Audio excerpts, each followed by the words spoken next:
there a हाँ recommended timeline for starting UGC net psychology preparation considering the vast syllabus?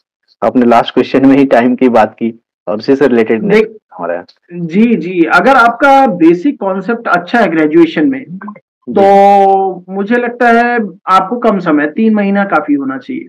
लेकिन आपका graduation अगर दूसरे डिसिप्लिन में है, बीबीएस में है, बीबीए या किसी और बैकग्राउंड में, और आप इग्नू से एमए कर रहे हैं और आप साइकोलॉजी फील्ड में आना चाहते हैं, तो मुझे लगता है सबसे पहले आपको बेसिक साइकोलॉजी क्लियर करना चाहिए, जिसके लिए एनसीईआरटी या इग्नू की बुकलेट बहुत अच्छे फॉर्म में, बहुत इजीली समझ में आती है, वैसे फॉर्मेट में लिखी है।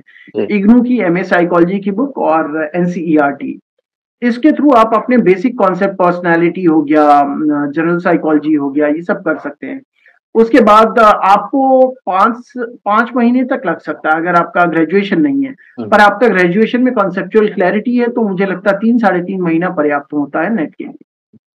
धन्यवाद सर। जो मेरे करीब 54-55 बच्चों ने निकाला है, उनमें ये मैं उस बेसिस पे कह रहा हूँ जिन्हें मैंने मेंटर किया, मैंने गाइड किया है, तो सर जिनकी बेसिक्स क्लियर है, जैसे नॉर्मल प्रोबेबिलिटी कर्व हो गया आपका, आपका मीन मीडियन मोड, और ये सब इक्वेशंस क्या हैं, किस तरह का कोरिलेशन, ये सब मालूम है आपको, तो मुझे लगता है बहुत डिफिकल्ट नहीं, 3 साढ़े 3 महीना पर्याप्त है। पर यदि आपका ग्रेजुएशन साइकोलॉजी बैकग्राउंड से आप नहीं है, तो मुझे लगता है 4.5 से 5 महीना लग सकता है, और उसके लिए अगर आपको एनसीईआरटी और इग्नू की टेक्स्ट बुक बहुत मदद करेगी।